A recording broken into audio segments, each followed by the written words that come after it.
Good morning students. Previous lecture में हम बात कर चुके हैं प्रिस्क्रिप्शन क्या होती है, इंट्रोडक्शन और पार्ट्स ऑफ प्रिस्क्रिप्शन। आज हम बात करेंगे हैंडलिंग ऑफ प्रिस्क्रिप्शन।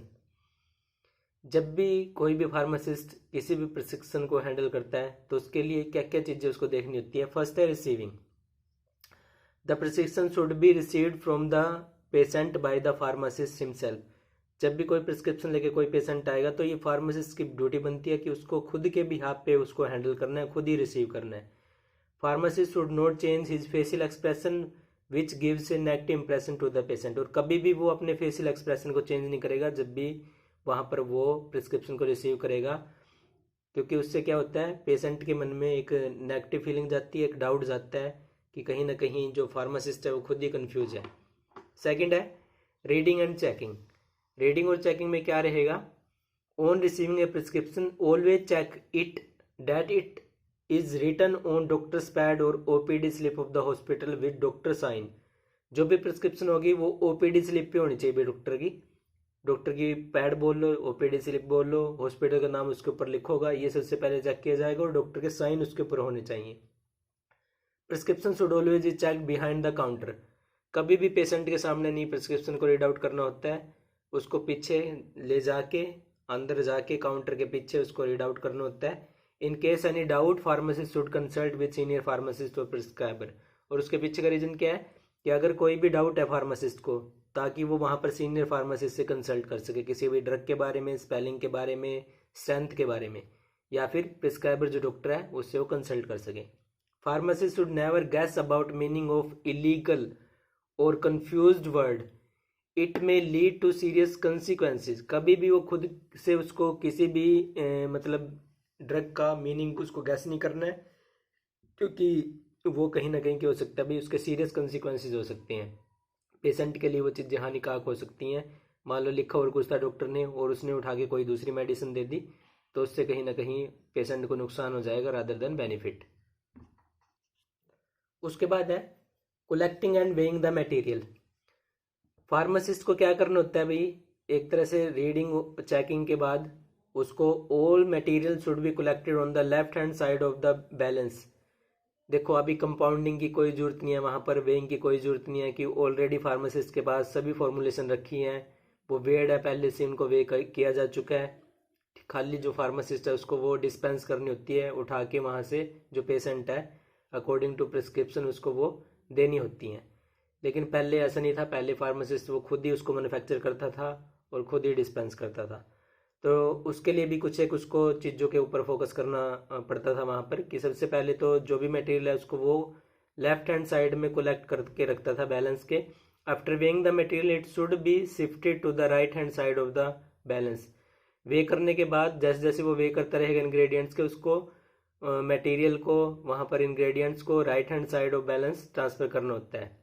उसके बाद है the label of every stock बोतल should be read at least 3 times. जब भी वो वहाँ से किसी भी मटेरियल को पिक करेगा, किसी भी ड्रग को पिक करेगा, तो उसको वहाँ पर लेबल चेक करना होता है भाई। कब कब, when taken from the self, जब उसको उठाएगा पर्टिकुलर प्लेस से, सेल्फ से, तब चेक करना है भाई सही राइट मेडिसिन उसने पिक की है या नहीं किया है। वो कहाँ से पता लगेगा, वो उसको लेबल से पता लगेगा भाई, लेबल के ऊपर उसका नाम लिखा होगा। When the material are taken for weighing and measuring, जब वो वे करने के लिए उठाएगा वहाँ लेफ्ट हैंड साइड में रखने के बाद, वे करने के लिए जब पिक करेगा तब दोबारा से उसको कहीं ना कहीं उसका जो नाम है वो रीड आउट करना है, ताकि कोई दिक्कत ना आए उसमें।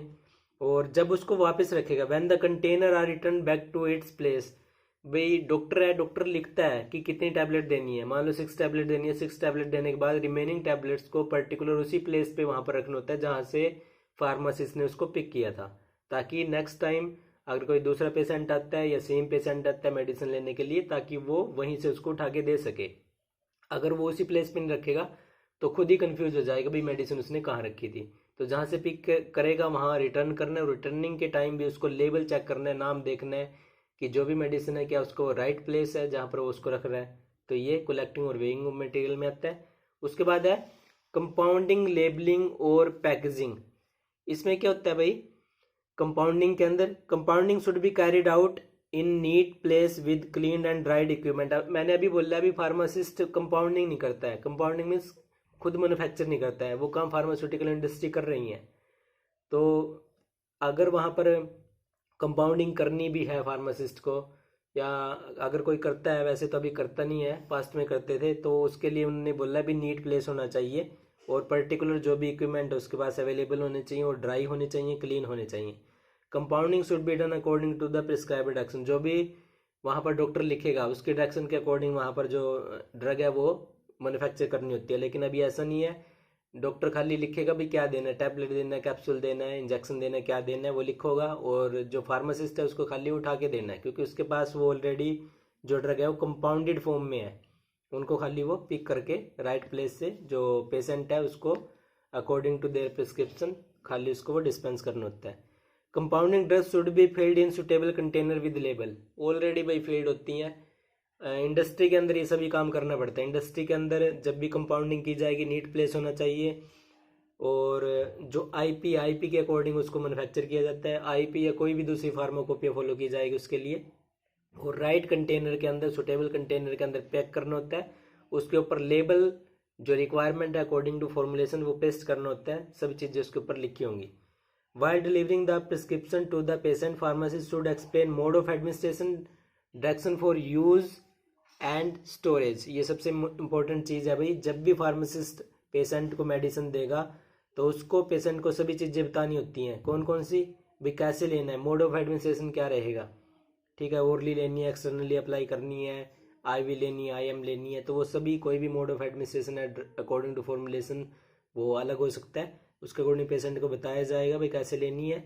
और डायरेक्शन ऑफ यूज़ में ये आ जाता है भाई कितनी बार लेनी है, दिन में 2 बार लेनी है, 3 बार लेनी है, एक सिंगल टाइम लेनी है, स्टोर करना है तो किस प्लेस पे करना है, वो सभी storage condition according to formulation.